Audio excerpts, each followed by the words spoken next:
तमिलनाडु का कन्याकुमारी दक्षिण भारत के अंतिम छोर पर बसा हुआ है। इसके आगे विशाल हिंद महासागर है जो आगे जाकर बर्फीले अंटार्कटिका महाद्वीप को छूता है।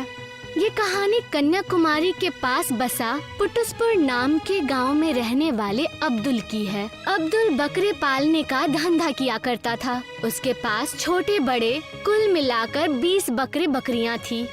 पहचान के लिए अब्दुल ने उनके ऊपर सफेद पेंट से नंबर लिख रखे थे। अब्बू, बकरा नंबर 15 से उसका पेंट छूट रहा है। मैं मदरसे से चौक लेकर आई हूँ, क्या मैं उस पर नंबर लिख दूँ? हाँ सकीना बेटी, लिख दो।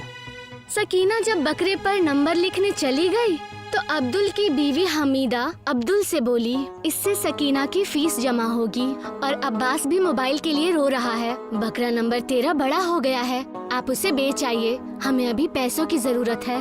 ठीक है, मैं आज शाम को मोहित भाई के पास जाऊंगा। जब कोई बकरा बड़ा हो जाता तो अब्दुल बकरे को किसी मटन शॉप वाले के पास बेच आता। आओ अब्दुल आओ, आज क्या माल लेकर आए हो? आज का माल एकदम कड़क है, इसके मुझे 15,000 रुपए तो मिलने ही चाहिए। इस बकरे के 15,000 रुपए नहीं मिल सकते, ऐसे बकरे तो 7-8 हजार में बिकते हैं। फिर भी तुम जान पहचान के आदमी हो तो मैं तुम्हें 10,000 रुपए दूंगा, इससे ज्यादा कोई इस बकरे की कीमत नहीं देने वाला। अब्दुल ने बकरा 10,000 में बेच दिया। वो पेठे की मिठाई और पैसे लेकर घर लौटा। कितने में बिका बकरा? मोहित भाई ने 10,000 दिए हैं। मोहित आपको कम दाम देता है, आप किसी और दुकानदार के पास क्यों नहीं जाते? मोहित भाई अपने जान पहचान के आदमी हैं, वो ठीक ही कीमत देते होंगे। 10,000 में सकीना की फीस और अब्बास का मोबाइल दोनों काम हो जाएंगे क्या? 3,000 मेरे पास है, 13,000 में दोनों काम हो जाएंगे। बच्चों को ये पेठा बांट दो। अब्दुल जब भी कोई बकरा बेचता उसे अफसोस भी होता, क्योंकि बकरे को पालते पालते उसे उससे लगाव हो जाता था, लेकिन उसे बेचना उसकी मजबूरी थी। घोड़ा अगर घास से दोस्ती करेगा तो खाएगा क्या? अब्दुल का मकान बेहद पुराना और जर्जर था। रात में जब सभी लोग सो रहे थे तो तेज बारिश के कारण छत का एक बड़ा सा टुकड़ा अब्बास के पैर पर गिर पड़ा। अब्बास के पैर में बेहद चोट आई और घर के छत में एक छेद हो गया। अब्बास के पैर के इलाज में काफी पैसे खर्च हो गए। मैं कब से कह रही थी कि मकान की मरम्मत करा लो, आखिर लेने के देने पड़ ही गए ना। अब इलाज में भी पैसा खर्च हुआ जा रहा है और अब ये छेद भी बंद करना पड़ेगा। मेरे पास पैसे कहाँ थे कि जो मैं मकान की मरम्मत करवा लेता। फिर इस पुराने मकान में पैसा लगाना बेवकूफी है, कभी भी गिर सकता है। आप किसी भी तरह पैसे कमाइए, लेकिन जल्द से जल्द एक नए घर का इंतजाम कीजिए, वरना हमारे घर पे छत भी नहीं रहेगी। बकरे पालने के धंधे में तो कोई खास फायदा नहीं हो रहा, मुझे कुछ और ही सोचना पड़ेगा। हाँ पापा, स्कूल के बच्चे बच्चियों भी हमें बकरे के भाई बहन कहकर चिढ़ाते हैं, आप कोई और काम करिए ना। अब्दुल को पेठा पसंद था। उसने सोचा, क्यों ना मैं पेठे की मिठाई ही बेचूं? मैं कन्याकुमारी जाऊंगा और वहाँ पर पेठे बेचूंगा। लेकिन आपको पेठा बनाना भी तो नहीं आता। तो मैं किसी दुकान में काम करके पेठा बनाना सीख लूंगा। पापा, आपको पेठा बनाना सीखने के लिए कई काम करने की जरूरत नहीं है। उस दिन आप पेठा लाए थे ना, तो मैंने YouTube पर पेठा बनाने की विधि देख ली थी। अब्दुल ने सारे बकरे बकरियों को बेच दिया और कन्याकुमारी जाकर पेठा बनाने का सामान खरीदा और दुकान पर बेचना शुरू कर दिया। पेठा कितने रुपए किलो है? सिर्फ 200 रुपए किलो। मेरे बच्चे रंगीन पेठा खाते हैं, क्या आपके पास रंगीन पेठा है? अभी तो नहीं है बाबूजी, लेकिन जल्दी ही उपलब्ध हो जाएगा। धीरे धीरे अब्दुल की बिक्री बढ़ने लगती है और उसकी दुकान शहर में अब्दुल पेठा वाले के नाम से मशहूर हो जाती है। जब अब्दुल के पास पैसे इकट्ठा हो जाते हैं तो वो अपना नया घर बनवा लेता है। बच्चों, तुम्हारी परीक्षाएं खत्म होने के बाद हम श्रीलंका घूमने जाएंगे। अब्दुल का परिवार जब श्रीलंका घूमने गया तो वो अपने साथ अपने दुकान का पेठा भी ले गए। उन्होंने श्रीलंका के लोगों को फ्री में पेठा खिलाया। बताइए भाई साहब, हमारा पेठा कैसा है? आपके पेठे का स्वाद तो वाकई गजब है। हमारे यहाँ अली नाम का एक आदमी पेठा बेचता है, लेकिन आज मुझे पता चला कि अली के पेठे में तो कोई स्वाद ही नहीं है। अब्दुल के खानदान ने भी अली का पेठा खाकर देखा। तौबा तौबा, ये तो कड़वा है, इसे तो निगला भी नहीं जा रहा। अब्बू, कन्याकुमारी में तो आपकी दुकान फेमस हो ही चुकी है। वो दुकान नौकरों को सौंपकर आप यहाँ पर एक नई दुकान शुरू कर दीजिए। तूने ठीक कहा सकीना, अब हम अपने बिजनेस को श्रीलंका में फैलाएंगे। अब्दुल ने भारत से ही पेठा मंगाया और श्रीलंका में नया धंधा शुरू कर दिया। श्रीलंका में भी अब्दुल का धंधा तेजी से फैलने लगा। अली का पेठा अब लोगों ने सूंघना भी बंद कर दिया। एक दिन अली अब्दुल के पास गया। भाई साहब, तुम अपने पेठे को कैसे तैयार करते हो? मैं तुम्हारे तरीके को सीखना चाहता हूँ। तुम्हारा स्वागत है दोस्त, मैं तुम्हें हर चीज बहुत अच्छे से दिखाता हूँ और समझाता हूँ। अली ने अब्दुल के पेठा बनाने का तरीका बेहद ध्यान से देखा। उसे देखते ही एक बात समझ आई कि फर्क सिर्फ हरे पेठे की क्वालिटी का है। अब्दुल भाई, तुम इतनी अच्छी क्वालिटी का हरा पेठा क्यों इस्तेमाल कर रहे हो? लो क्वालिटी का पेठा इस्तेमाल करो, लागत कम आएगी और मुनाफा अधिक होगा। नहीं, मैं ऐसा नहीं कर सकता। मैं अपने ग्राहकों को अच्छी सी अच्छी क्वालिटी का माल उपलब्ध कराना चाहता हूँ। तुम्हें भी अपने पेठे की क्वालिटी सुधारनी चाहिए। देखो, अगर तुम और मैं दोनों लो क्वालिटी का पेठा इस्तेमाल करेंगे तो किसी को क्वालिटी के बारे में पता नहीं चलेगा। हम दोनों का फायदा होगा। अगर तुम कहो तो मैं अपने इम्पोर्टर से तुम्हारी बात करा दूं, वो तुम्हें सस्ता हरा पेठा उपलब्ध करा देगा। नहीं भाई, मुझे नहीं चाहिए ये सस्ता पेठा। अगर ये आदमी यहाँ रहा ना तो मेरा धंधा चौपट हो जाएगा। अली ने एक औरत को कुछ रुपए दिए और उसे अब्दुल के पास भेज दिया। मेरे पास पैसे नहीं हैं, लेकिन मेरा मिठाई खाने का बेहद मन कर रहा है। क्या आप मुझे थोड़ा पेठा खिलाएंगे? हाँ बहन जी, आप जितना चाहे खा सकती है। अल्लाह के दुआ से आपके खाने से मेरे माल में कोई कमी नहीं होगी। आपकी आवाज तो पेठे की तरह मीठी है। आप मुझे बहन जी मत कहिए, मेरा नाम रसीली है। आप मुझे इसी नाम से बुलाइए ना। मैं आपसे अकेले में मुलाकात करना चाहती हूँ। क्या आपके पास वक्त है? अली का प्लान था कि रसीली अब्दुल को फंसा लेगी और उसे झूठे और अश्लील इल्जाम लगाकर उसे जेल भिजवा देगी। लेकिन अली की साजिश कामयाब नहीं हो पाई। अब्दुल ने रसीली की बातों से उसे जान लिया और कड़क आवाज में बोला, मैं एक शादीशुदा आदमी हूँ, इसीलिए मैं तुम्हें अकेले में नहीं मिल सकता। वहाँ किसी औरत की दाल नहीं गलने वाली, तुम कोई और साजिश करो।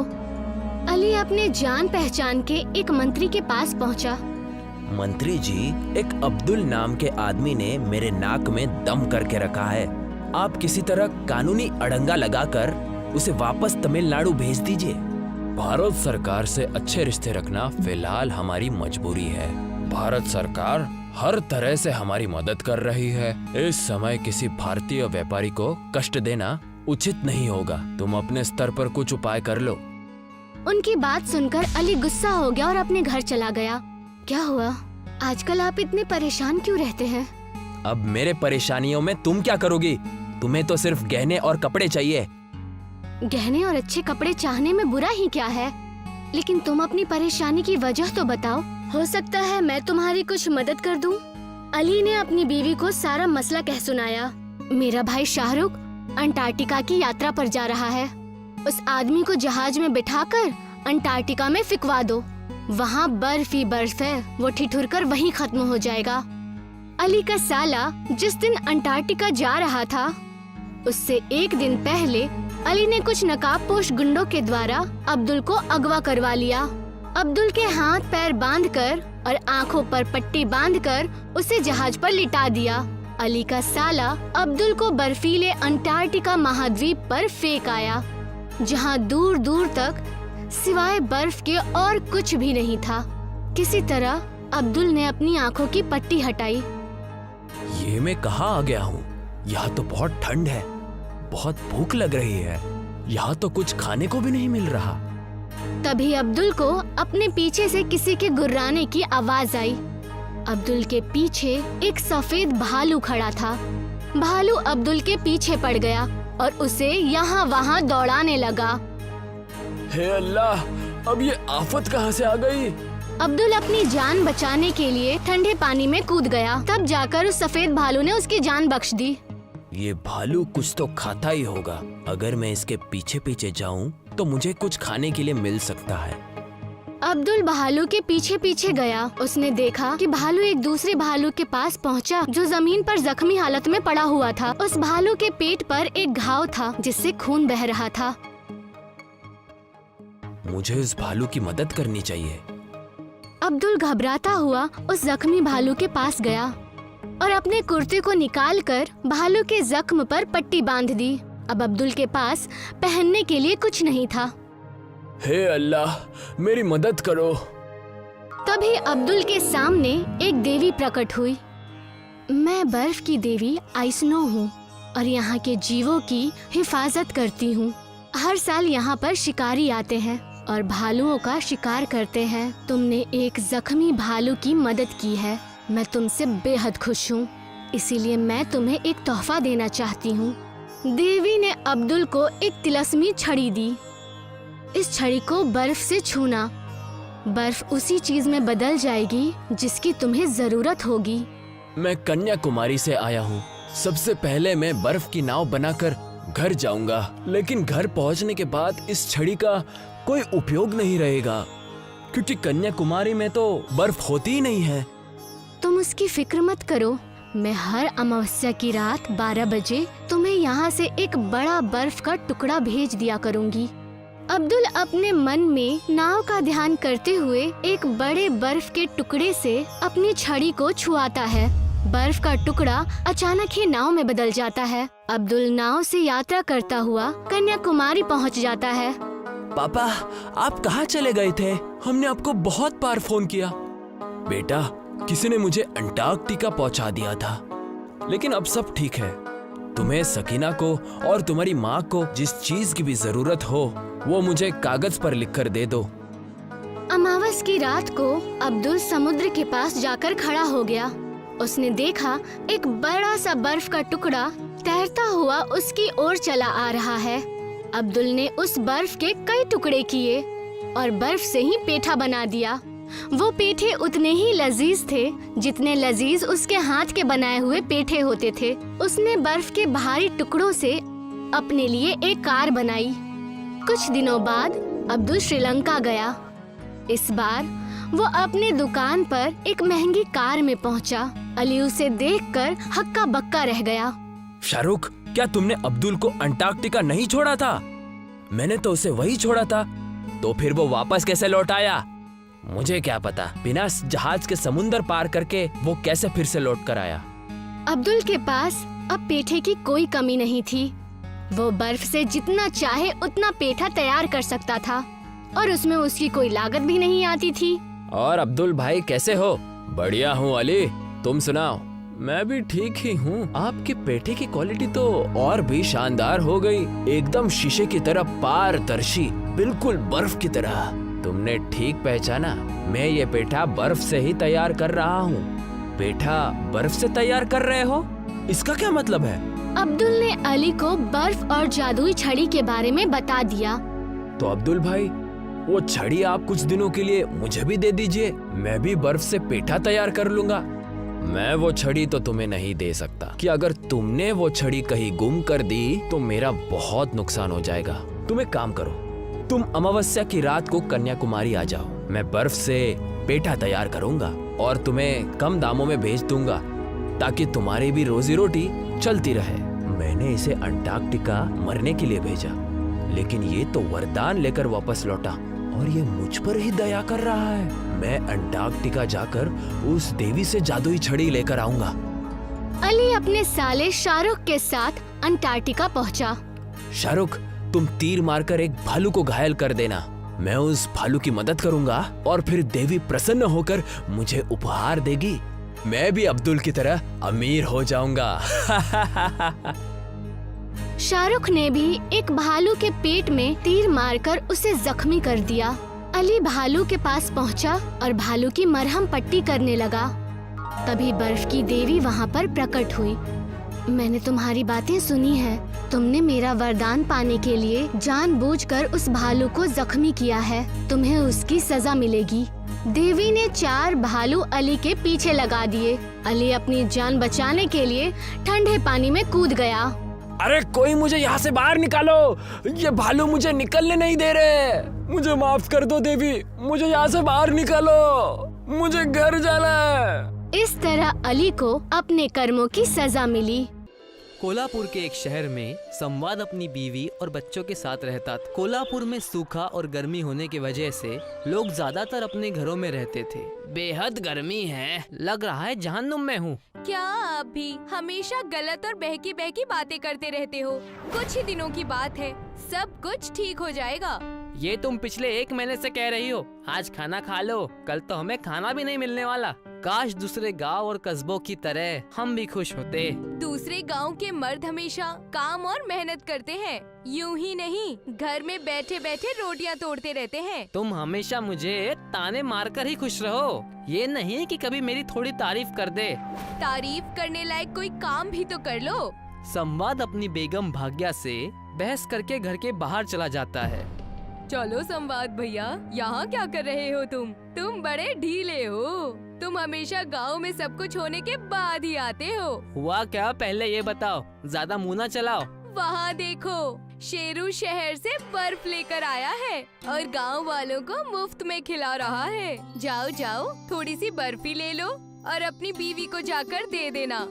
कम से कम तुम्हारे बर्फ से वो थोड़ी खुश तो हो जाएगी, क्योंकि गजरा तो तुम देने वाले नहीं हो। संवाद ये खबर सुनते ही शेरू के पास दौड़ पड़ा और उससे पूछने लगा, अरे शेरू भाई, ये इतनी सारी बर्फ तुम कहाँ से ला रहे हो? बड़ा अच्छा लग रहा है, तुम्हें गांव वालों की मदद करता देख। ज्यादा मस्का मत मारो और बर्फ ले जाओ, मैं तुमसे कोई पैसे नहीं लेने वाला। नहीं, मुझे बस इतना बताओ, ये बर्फ तुम ला कहाँ से रहे हो? मैं फिर से तुमसे कह रहा हूँ, आम खाओ ना, गुठलियाँ क्यों गिन रहे हो?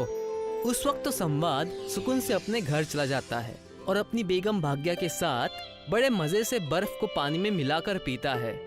शेरू कितना अच्छा और भला आदमी है, लोगों को बर्फ देकर उनकी प्यास बुझा रहा है, वरना इस गर्मी में हमारा क्या हाल होता पता नहीं। इसके पहले तो तुम कह रही थी कि गर्मी कुछ ही दिनों में खत्म हो जाएगी। तुम्हारा मन भी बर्फ की तरह यहाँ वहाँ डोलता रहता है। दूसरे दिन संवाद शेरू का पीछा करने लगता है और उसके साथ उस बर्फ वाली जगह पर जाता है। वहाँ जाकर देखता है किसी अजनबी आदमी से बातें कर रहा है। सुनो, कुछ दिन और बर्फ दे दो, मैं तुमसे गुजारिश करता हूँ, इससे मेरे कस्बे में मेरी इज्जत बढ़ जाएगी, जिससे मैं गाँव का सरपंच बन जाऊंगा। हाँ, ठीक है, देखो ये अब आखिरी बार है, इसके बाद मैं तुम्हें कोई भी बर्फ का टुकड़ा नहीं दूंगा। लेकर यहाँ से चुपचाप चले जाओ, काम का ना काज का, दुश्मन अनाज का, जैसा तुम कहो। इस बार मुझे थोड़ा ज्यादा दे देना। शेरू और उस बर्फ वाले की बात को संवाद अच्छी तरह समझ जाता है। शेरू का भांडा फूट चुका था। शेरू के वहाँ से जाते ही संवाद उस बर्फ वाले से कहने लगता है, मैं क्या कह रहा हूँ, मेरी सुनते क्यों नहीं आप? भाईजान, तुम कुछ बोलोगे तो मैं सुनूंगा ना, और ज्यादा परेशान मत करो, मैं पहले से ही बहुत परेशान हूँ। शेरू तुमसे जो बर्फ मुफ्त में ले जाता है, क्या तुम उसे पैसे लेकर बेचोगे? अगर तुम अच्छे पैसे दोगे तो क्यों नहीं, मैं जरूर तुम्हें बेचूंगा, लेकिन एक शर्त पर। तुम अब शेरू या किसी और को बर्फ नहीं दोगे। ये भी कोई कहने की बात है? वो तो मुफ्त में ले जाया करता था और अब तुम पैसे दे रहे हो तो मैं तुम्हें ही दूंगा। अगले दिन से ही उस बर्फ वाले ने शेरू को मुफ्त में बर्फ देना बंद कर दिया और संवाद को पैसे देकर बर्फ बेचने लगा। संवाद उस बर्फ वाले से बर्फ लेकर बेचने की तैयारी करने लगा। आ जाओ, बर्फ खरीद लो, ये अच्छे ठंडे और टिकाऊ बर्फ है, गर्मी भगाओ, आ जाओ। अरे वाह संवाद भैया, ये हुई ना बात, गांव में बर्फ बेच रहे हो, हम तो शेरू से मुफ्त में ही ले लेंगे। कोई शेरू वेरू नहीं आने वाला, अब तुम्हें लेना हो तो लो, और अब मुफ्त में नहीं, पूरे 50 रुपए में एक बक्सा मिलेगा बर्फ का।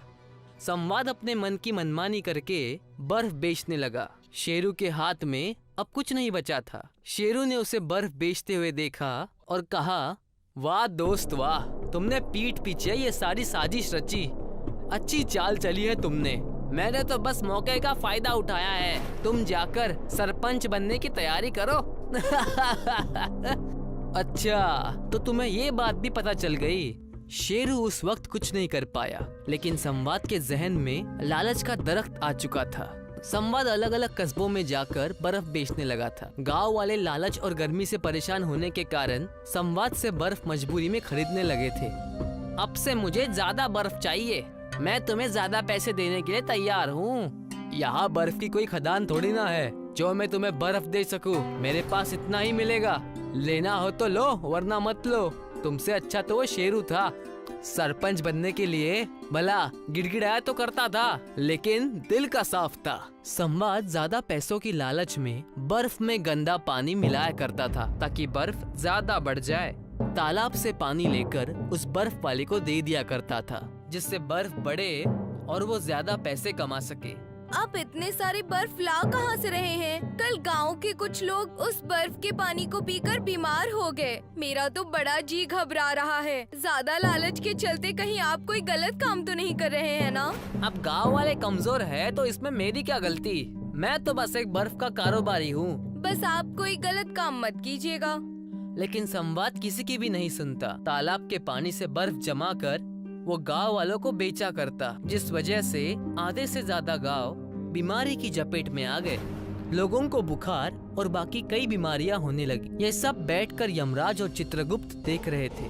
आजकल कोल्हापुर में ज्यादा ही बर्फबारी हो रही है महाराज। तनिक इस संवाद की आयु का पता लगाओ। अभी तो उसके जीवन के पूरे 40 साल बचे हैं महाराज। हम आयु के विरुद्ध तो नहीं जा सकते।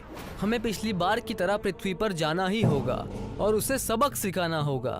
तो क्यों ना हम भी इस बार बर्फ का व्यापार कराएं? क्या करते हैं आप? जैसे लोहा लोहे को काटता है, बर्फ बर्फ को काटेगा। तुम बस मेरा खेल देखते जाओ और एक व्यापारी का भेष धारण कर लो। यमराज और चित्रगुप्त कोल्हापुर गांव में भेष बदलकर एक बड़े कारोबारी का भेष बनाकर चले जाते हैं।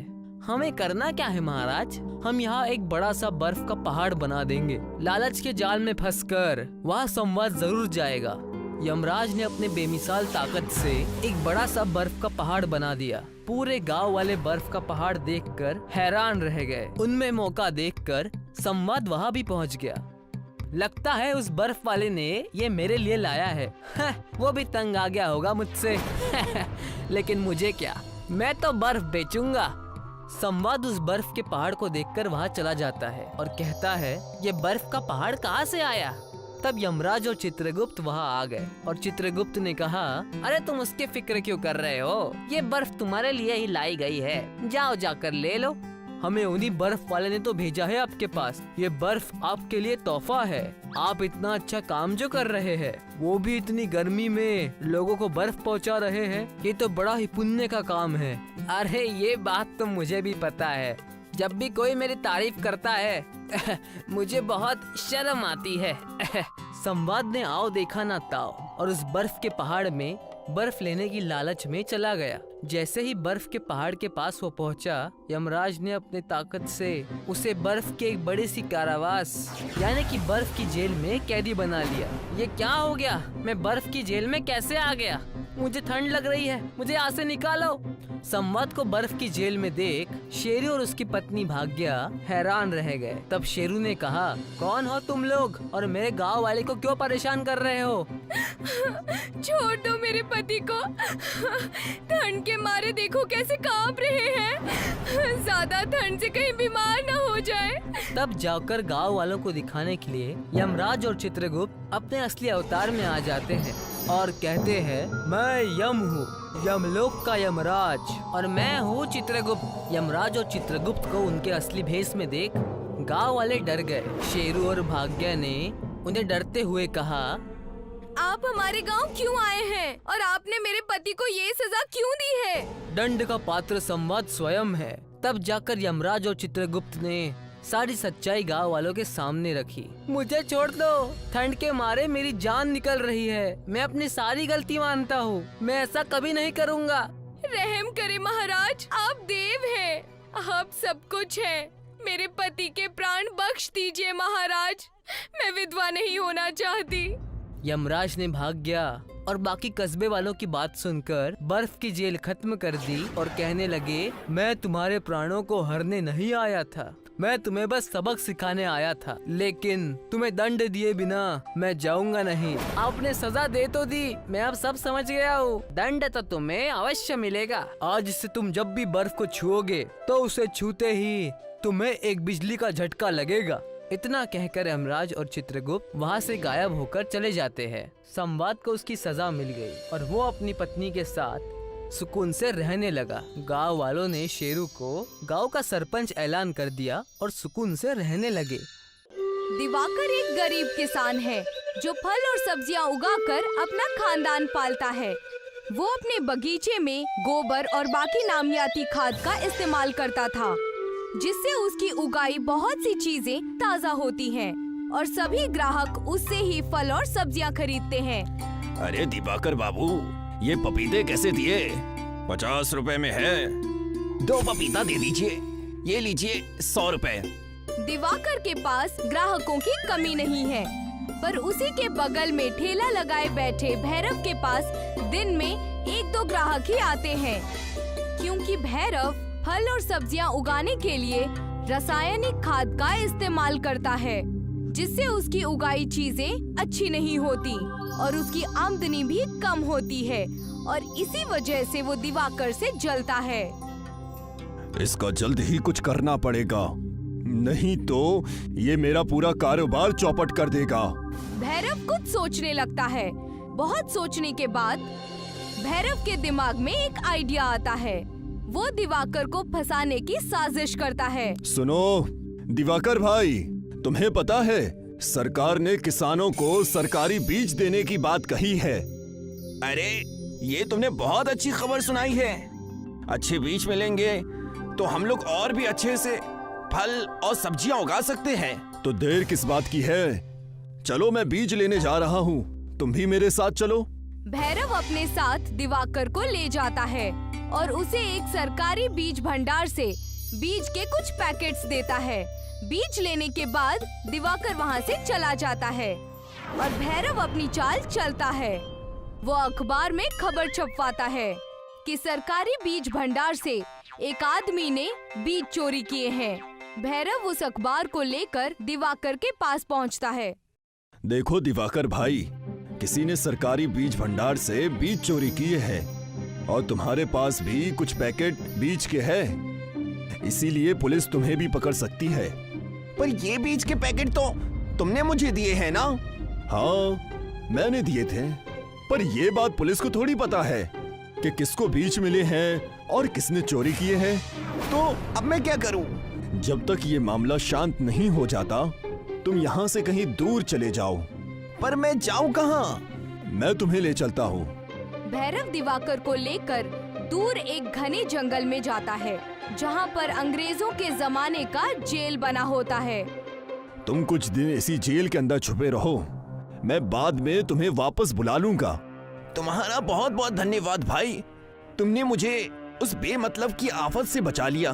भैरव वहाँ से वापस आ जाता है और दिवाकर जेल के अंदर एक तहखाने में छिपकर रहने लगता है। अच्छा हुआ जो दिवाकर का बच्चा यहाँ से चला गया। अब लोगों के पास मेरी फल सब्जियाँ खरीदने के अलावा कोई दूसरा रास्ता नहीं होगा। और भैरव महंगे दाम पर फल और सब्जियाँ बेचने लगता है। भाई साहब, आलू कितने रुपए किलो है? 100 रुपए किलो। पर ये तो बहुत ज्यादा महंगा है। मैं तो ऐसे ही बेचूंगा, नहीं लेना है तो जाकर शहर से खरीद कर लाओ। ग्राहक को मजबूरी में भैरव से सब्जियां खरीदनी पड़ती हैं। दिवाकर के न होने का भैरव पूरी तरह से फायदा उठाने लगता है। इसी बीच कुछ चोर शहर के एक बड़ी सी सुनार की दुकान से सोना चुराकर शहर से दूर जंगल की ओर आते हैं। जंगल में चलते हुए उन्हें ये पुरानी जेल दिखती है। सभी आकर इस जेल के पास खड़े हो जाते हैं। इस सोने को छुपाए कैसे? कुछ तो नया उपाय ढूंढना पड़ेगा। अगर पुलिस ने पकड़ लिया तो समझ लो जेल में चक्की पीसने पड़ेगी। क्यों ना हम इस सोने को गलाकर ईंट बनाए और इसे जेल के बाहर से लगा दे, इससे पुलिस को कोई सबूत भी नहीं मिलेगा। हाँ, ये तो बहुत अच्छा सुझाव है। वैसे तुम चोर हो, पर तुम्हारा दिमाग तो पुलिस से भी तेज है। सभी चोर शहर से चुराए हुए सोने को आग से पिघलाते हैं और उनसे ईंट बनाने लगते हैं। चोर सोने से बनाई हुई ईंटों को जेल के बाहर से लगा देते हैं, जिससे पूरी जेल सोने की बन जाती है और चमकने लगती है। ये हुई ना बात। देखो, हमने अंग्रेजों की इस जेल को सोने की जेल में बदल दिया है। अब पुलिस तो क्या, सीबीआई वाले भी हमको पकड़ नहीं सकते। चलो यहाँ से चलते हैं, शहर में जाकर मजे करते हैं। सभी चोर खुशी खुशी शहर के लिए निकल जाते हैं। दूसरी ओर कुछ दिन बीत जाने के बाद भैरव दिवाकर को देखने के लिए जंगल में आता है। वो जेल के अंदर जाता है और जोर से आवाज लगाता है, बाहर आ जाओ दिवाकर भाई, मैं भैरव हूँ। भैरव की आवाज सुनकर दिवाकर जेल के तय खाने से बाहर आता है। अच्छा किया भाई, जो तुम मुझसे मिलने आ गए, नहीं तो मैं यहाँ पर घुट घुट कर मर ही जाता। भैरव दिवाकर को देखता है और अपने मन में सोचता है, तू मर जाएगा तो मेरा तो फायदा ही फायदा होगा। भैरव के मन में दिवाकर को धोखा देने का ख्याल आता है। वो दिवाकर से कहता है, अरे भाई, क्यों मरने की बात कर रहे हो? अगर तुम्हारा दम घुट रहा है तो चलो, मैं तुम्हें नदी के पास ले चलता हूँ। वहाँ पर कुछ देर ताज़ी हवा पर बैठते हैं, और वैसे भी तुमसे कुछ बात करनी है। दिवाकर और भैरव जैसे ही जाने के लिए मुड़ते हैं, तभी वहाँ से एक सोने की ईंट नीचे गिर जाती है, जिसकी आवाज सुनकर ये दोनों रुक जाते हैं। भैरव देखता है कि ईंट बहुत चमकदार है। वो पास जाता है और ईंट को उठाता है। ये तो सोने की ईंट है। भैरव जेल की ओर नजर घुमाता है तो देखता है पूरी जेल सोने के ईंटों से बनी है। ये देखकर भैरव बेहद खुश हो जाता है। उसको खुश होता हुआ देख दिवाकर उससे पूछता है, क्या हुआ भाई, तुम बहुत खुश नजर आ रहे हो। भैरव ईंट को पीछे छुपाते हुए हड़बड़ी में कहता है, कुछ नहीं, तुम जाओ यहाँ से। आपने तो कहा कि हम दोनों नदी के किनारे ताज़ी हवा में जाएंगे, और आप मुझसे कुछ बात करना चाहते हो। मैं ये कह रहा था कि पुलिस ने उस चोर को पकड़ लिया है, जिसने बीज भंडार में सरकारी बीज चराया था। अब तुम्हें कोई खतरा नहीं है। जाओ, तुम अपने घर जा सकते हो। ये तो तुमने दिल खुश करने वाली खबर सुना दी। चलो घर चलते हैं। नहीं, मुझे थोड़ा काम है। तुम चलो, मैं बाद में आता हूँ। ठीक है, तुम अपना काम खत्म करके आओ, मैं जा रहा हूँ। दिवाकर खुशी खुशी अपने घर के लिए निकल जाता है। दूसरी ओर सोने के ईंटों से बने जेल को देखकर भैरव खुशी से पागल हो जाता है। मेरी तो लॉटरी लग गई। कहाँ 50 रुपए की सब्जियां बेचनी पड़ती थी, और अब करोड़ों का सोना मेरे हाथ लग गया है। भैरव जेल की दीवारों पर लगी सोने के ईंटों को निकालने लगता है और पास में पड़े एक थैले में सोने के ईंट भरने लगता है। तभी शहर से सारे चोर वापस आ जाते हैं। अच्छा बेटा, हमने ये सोना तुम्हारे लिए चुराया है। कौन हो तुम? हमारा सामान चुराते हो और हमसे ही पूछते हो कौन हो तुम? ये सोना मेरा है, इसे पहले मैंने ही देखा है। पर इसे यहाँ तो हम लेकर आए हैं ना। भैरव चोरों की बातों को अनसुनी करके सोने के ईंटों को थैले में भरने लगता है। लगता है ये ऐसे नहीं मानेगा। चलो उसके हाथ पैर तोड़ते हैं। तीनों चोर मिलकर भैरव को मारने लगते हैं। ये सभी लड़ाई कर ही रहे होते हैं कि तभी कुछ पुलिस वाले जो कि इस जंगल के पास से गुजर रहे थे, वो इन्हें देख लेते हैं। वो देखो, वहाँ पर कुछ लोग लड़ाई कर रहे हैं। चलो, जल्दी चलो। इंस्पेक्टर सोने की जेल के पास आ जाता है। बाप रे, इतना सारा सोना! ये सोना हमारा है, हमने इसे शहर से चुराया है। अच्छा, तो शहर में जो सोने की चोरी हुई है तो वो तुमने चुराया है। हवलदार, इन सबको गिरफ्तार कर लो। इंस्पेक्टर साहब, मैं चोर नहीं हूँ। अगर चोर नहीं हो तो ये सोना थैले में भरकर कहाँ ले जा रहे थे? इंस्पेक्टर सभी चोरों को और भैरव को जेल में बंद कर देता है और सारा सोना ले जाकर शहर में उस सोनार को वापस कर देता है जिसकी दुकान से ये सोना चोरी हुआ होता है। दूसरी तरफ दिवाकर मेहनत करके अपने खेतों में फल सब्जियां उगाता है और अपनी जिंदगी खुशी खुशी बिताने लगता है।